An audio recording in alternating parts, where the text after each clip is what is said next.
Estimados irmãos, a liturgia da palavra deste domingo, 29º do tempo comum, nos recorda uma vez mais de que a lógica de Deus é diferente da lógica do mundo. A maneira como Deus vê é muito diferente da maneira como nós vemos. E por isso nós só conseguiremos compreender Deus, só conseguiremos aceitar a fazer a vontade de Deus quando nós formos capazes de enxergar como Deus, de tentar olhar como Deus, de tentar ver como Deus vê, de tentar colocar na lógica da nossa vida, ou seja, na compreensão e no entendimento dos acontecimentos da nossa vida, como Deus faz, como Deus age. E talvez vocês poderiam me perguntar, mas como ver como Deus? Como entender como Deus? Como olhar como Deus, se Deus é Deus? Sim, Deus é Deus. Mas Deus também se fez homem, justamente para que o homem pudesse se unir a Deus pela fé. E portanto nós podemos sim ver como Deus, através da fé. A fé é que nos possibilita ver com os olhos de Deus. A fé é quando nós estamos olhando para uma realidade e olhamos não apenas com os olhos humanos, com os olhos terrenos, com os olhos mundanos. Quando nós estamos vivendo um determinado acontecimento na nossa vida, e nós não apenas usamos de critérios humanos para entender, mas critérios também da fé. E nós poderíamos então nos perguntar, qual a diferença? A diferença está justamente que somente a fé pode nos ajudar a ver além e entender aquilo que talvez muitas vezes nós não conseguimos compreender apenas humanamente. Somente a fé nos fará, de fato, compreender, aceitar, acolher realidades que não se veem, realidades que não se pode palpar, realidades que não se pode racionalmente, de certa forma, conceber. Somente a fé nos ajuda a olhar além. Por isso, a liturgia de hoje nos convida a olhar com os olhos de Deus, com os olhos da fé, para prescindir dos nossos projetos pessoais para aquilo que é a vontade de Deus. Vejam que no Evangelho, os discípulos Tiago e João, filhos de Zebedeu, vão até Jesus para pedir-lhe algo que é apenas mundano, humano, terreno, sentar um à direita e o outro à esquerda, para que possam ter um certo reconhecimento, poder, grandeza. Pois bem, meus irmãos, o que Jesus pede de nós é o contrário. Jesus pede que a gente olhe com os olhos da fé, que a gente prescinda dos nossos projetos pessoais de poder, de grandeza, e possamos fazer da nossa vida uma vida de entrega, uma vida de serviço aos irmãos. É no amor e na entrega de quem serve humildemente os irmãos que Deus oferece também aos homens a vida eterna, a vida verdadeira. Por isso, quando nós olhamos para as leituras de hoje, humanamente é difícil compreender, ou melhor, compreender a gente sempre compreende, porque a gente não é sem inteligência, né? Para não dizer outra palavra. Compreender a gente compreende, saber a gente sabe. Essa história de que, não sabia, sabe sim senhor, ninguém é, né? Sem inteligência. A gente sabe sim, a gente compreende sim, a gente não tem a coragem de mudar e aceitar, né? A gente não tem a coragem de se converter. A conversão é isso, é a mudança. Portanto, vejam, as leituras de hoje, a gente sabe muito bem o que ela quer dizer. O que ela quer dizer? Ela mostra a realidade do sofrimento, da privação, da imolação, da entrega, né? Como um caminho de santificação, como um caminho de expressão do amor de Deus por nós. Vemos na primeira leitura, por exemplo, a figura do servo sofredor, que foi, de certa forma, prefigurada, né, em Jesus. E Jesus assume a figura desse servo, apresentado pelo profeta Isaías, a figura de um servo sofredor, que carrega sobre si o sofrimento. Portanto, olhar com os olhos do mundo é impossível entender, ou melhor, entender nós entendemos, mas é impossível aceitar que Deus, Todo-Poderoso, Criador do céu e da terra, que fez todas as coisas, que para Ele tudo é possível, ou para Ele nada é impossível, é difícil de aceitar que Ele possa sofrer, que Ele possa ser rejeitado, humilhado. É difícil aceitar que Ele passará pela morte. É difícil aceitar, porque nós não olhamos com os olhos de Deus. Mas se nós olharmos com os olhos de Deus, nós veremos por que Jesus veio ao mundo: para a salvação dos homens. Por que Jesus se entregou à morte na cruz? Para a salvação dos homens. Porque Jesus aceitou o sofrimento, aceitou ser humilhado para fazer a vontade do Pai, por amor aos homens. E num primeiro momento, nem mesmo os discípulos aceitavam isso. Nem mesmo os discípulos aceitavam que o Mestre, Senhor, Messias, Deus, pudesse sofrer, pudesse ser rejeitado, pudesse ser humilhado e morto de uma morte vergonhosa, violenta, humilhante, etc. E no entanto, quando Jesus começa a converter a mentalidade dos discípulos, ou seja, a fazê-los enxergar para além do que eles veem, mas com os olhos da fé, eles começam então a entender todas as coisas.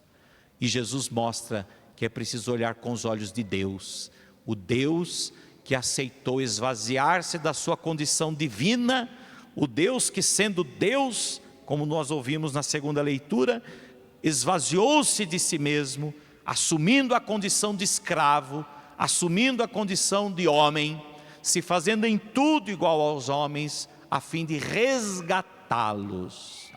Por que Jesus se fez homem? A fim de resgatar a humanidade. Por isso no Evangelho Jesus vai dizer: o Filho do Homem não veio para ser servido, mas para servir e dar a sua vida em resgate. Por isso Jesus não morre na cruz apenas por uma questão política e etc., como muitos dizem por aí.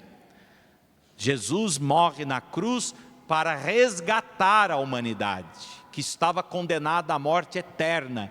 Por isso ele aceita, ao se fazer homens, ele aceita em tudo a nossa condição, menos no pecado, mas aceita em tudo a nossa condição, inclusive a condição mortal, que é parte da humanidade, que faz parte do homem. O homem morre, a humanidade morre, e o próprio Deus, se fazendo homem, aceitou morrer.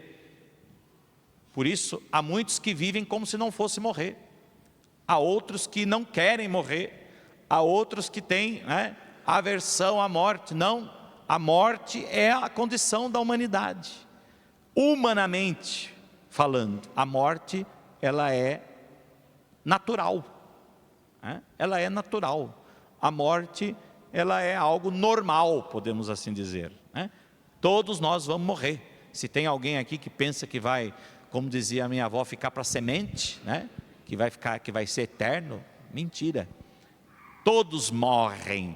E São Paulo já mesmo nos disse: assim como em Cristo todos morrem, humanamente, olhando com os olhos humanos. E aí entra a fé. Assim também em Cristo todos reviverão. Por isso, em Cristo todos reviverão. Em Cristo todos ressuscitarão. Portanto, o Filho do Homem não veio para ser servido, mas para servir e dar a sua vida em resgate dos homens, para que os homens sejam resgatados para a eternidade. Meus irmãos, é isto que nós devemos compreender, aceitar, acreditar e viver. Por isso nós devemos viver.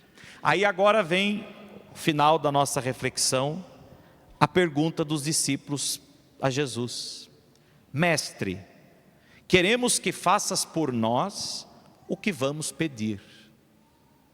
Queremos que faças por nós o que nós vamos pedir.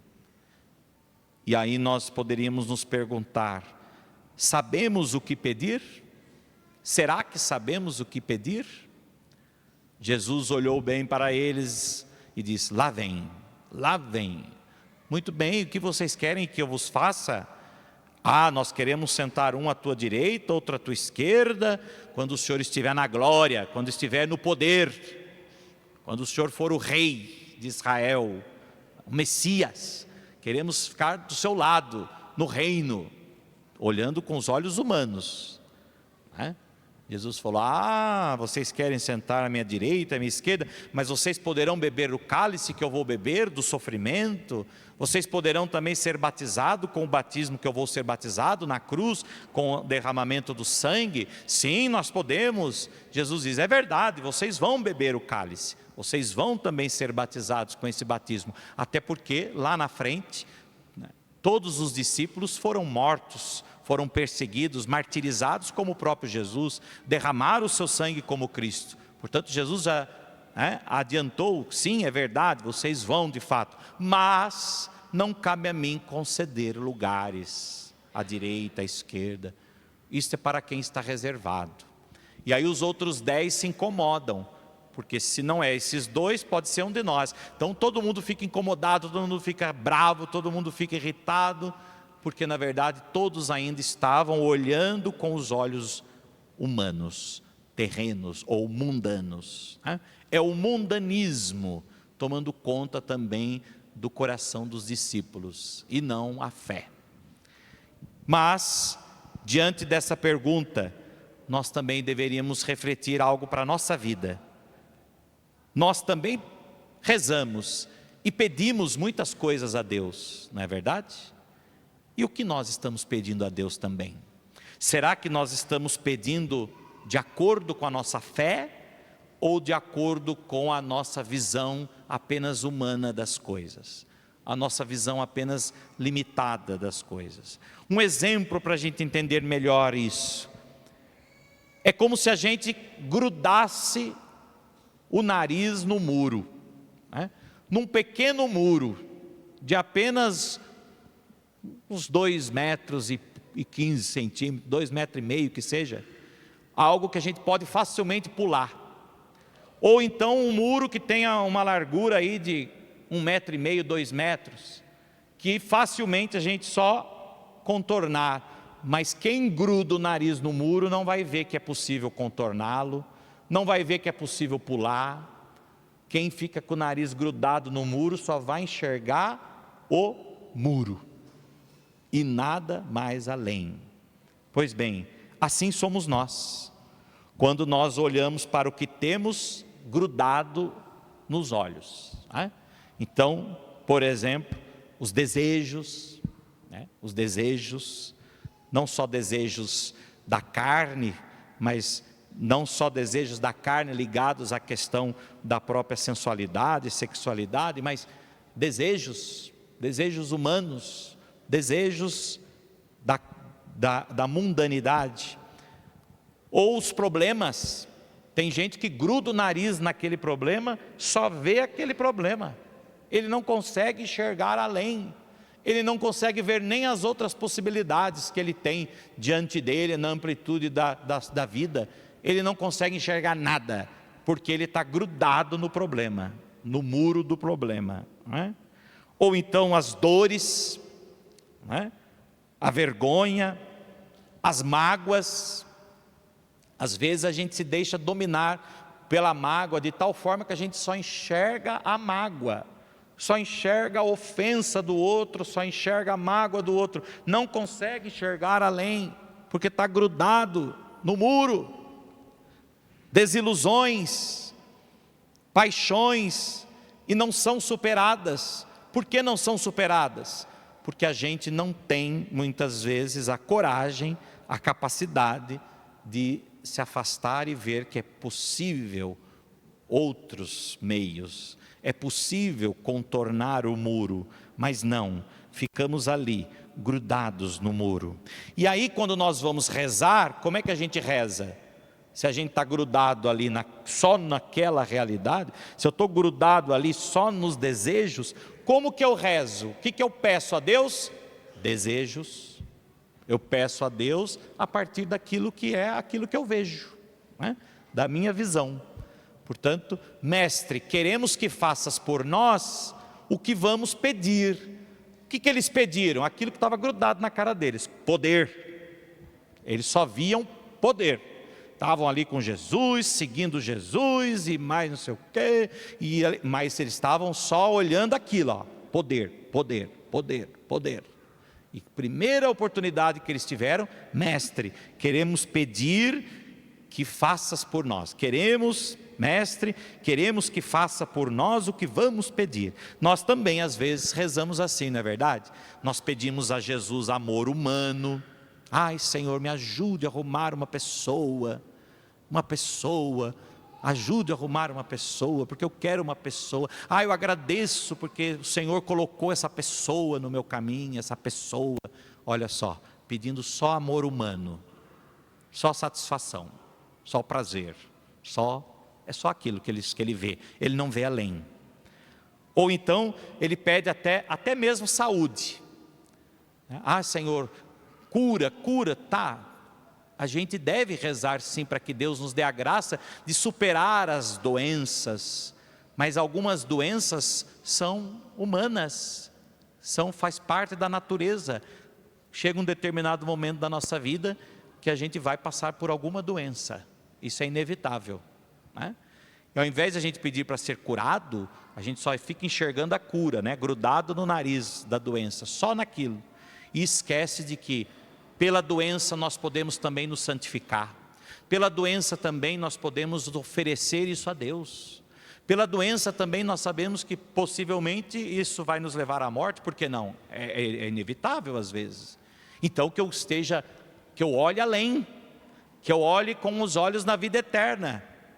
Ou eu creio ou não creio na vida eterna. Eu acredito ou não acredito na vida eterna. E aí quando eu me vejo diante de uma realidade, eu grudo naquilo, o olhar naquilo e não vejo outra realidade. Ou então pedimos dinheiro, porque só vemos dinheiro na frente. Tudo é o dinheiro. Se eu ficasse rico eu ia fazer isso. Se eu ficasse rico, se eu ganhar na Mega Sena eu vou. Às vezes pessoas me encontram aqui na praça e falam: ai padre, reza para eu ganhar na Mega Sena, para eu ajudar, se eu ganhar na Mega Sena eu vou terminar essa matriz para o senhor aqui em meses. Tá bom, vou rezar para você ganhar na Mega Sena, né? Mas vejam, por quê? Porque ele só olha isso, né? Ao invés de rezar para você ganhar na Mega Sena, vou rezar para você, primeiro, ter um bom emprego, vou rezar para você conseguir conquistar muitas coisas, crescer, se desenvolver profissionalmente, para você poder ajudar mais a igreja. Ou rezar para você ter consciência da importância de ajudar a igreja, porque às vezes pode ser muito rico e não ter essa consciência, né? Às vezes o nosso dízimo, né? Nosso dízimo às vezes é o restinho que sobra lá, ou um dinheirinho, né? Às vezes eu ponho lá, eu costumo dizer, ponho lá R$2, tá, mas esses R$2 é de fato aquilo que você tem, aquilo que é importante para você, aquilo que de fato, né, faz parte da sua vida ou não? Põe o dinheirinho lá para a igreja. Não, o dízimo tem que ser de fato consciente. Eu vou colocar a minha contribuição, reconhecendo que tudo que Deus me deu, tudo que Deus me dá, tudo que Deus me oferece, que isso é dádiva de Deus. Olha o olhar, olha a amplitude do olhar. Agora, quem só vê o dinheiro na frente, ele acha que qualquer coisinha serve. Não, olhe pela fé, olhe como que tudo que Deus me dá é dádiva de Deus. Então o dízimo é uma retribuição, o dízimo é devolver a Deus, né? Então será que o que a gente recebe é só R$1? Basta isso? Isso é oferta, isso é esmola, mas o dízimo não. o dízimo, e não tem que ser 10%, não, pode ser 20, 30, 50, de acordo com a sua capacidade, de acordo com o seu coração e com a sua possibilidade, isso é verdade.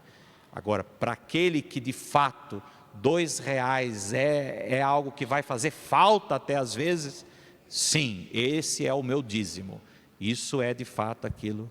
Portanto, quando a gente gruda o olho só numa questão, a gente não consegue enxergar as outras realidades. Pois bem, queremos que faças por nós então o que vamos pedir. Jesus devolve a pergunta para nós hoje. Vocês sabem o que estão pedindo? Vocês estão pedindo apenas com o olhar grudado numa coisa e só pede segundo aquilo que vocês estão diante dos olhos, diante de vocês? Ou vocês pedem algo com aquilo que amplia mais a visão e a realidade de vocês? Aquilo que vocês pedem é para o bem da alma de vocês? Aquilo que vocês pedem é para a vossa salvação? Porque Jesus deu a vida para nos salvar, e às vezes a gente ainda fica pedindo para Ele só coisinhas assim, né? Ai, me ajuda nisso, me ajuda a comprar um carro, me ajuda a adquirir tal coisa, me ajuda a ir para Disney, né, João? É cada um, né, pedindo uma coisinha aqui, uma coisinha ali. É muito pouco. Ele deu a vida por nós, para nos salvar. Pois bem, aquilo que nós pedimos é para a nossa salvação? Aquilo que nós pedimos é para o bem da nossa alma? Porque se não for para o bem da nossa alma, não vale a pena, por melhor que seja neste mundo, né? Porque quando nós estivermos diante da morte, tudo aquilo que nós, de certa forma, adquirimos neste mundo, não vai ajudar em nada na hora da morte. O que vai nos ajudar na hora da morte? A fé, a confiança, a esperança em Deus, né? Isso vai ajudar muito. Então, meus irmãos, a gente pode usar das coisas, mas a gente não pode absolutizar as coisas, né? Usar das coisas, mas não tornar as coisas absolutas, porque só há um absoluto, Deus. Só Deus é absoluto, tudo mais é limitado. Portanto, aqui está a nossa visão. A visão não é só também olhar Deus, porque Deus nem quer isso, nem espera isso, porque nós estamos no mundo. A visão é ampliá-la, não grudar o nariz só numa coisa, mas a gente de fato olhar com os olhos da fé e perceber que tudo que temos é dádiva de Deus, mas que nada nos impeça de alcançar aquilo que é absoluto, que é a vida eterna. Assim seja. Amém.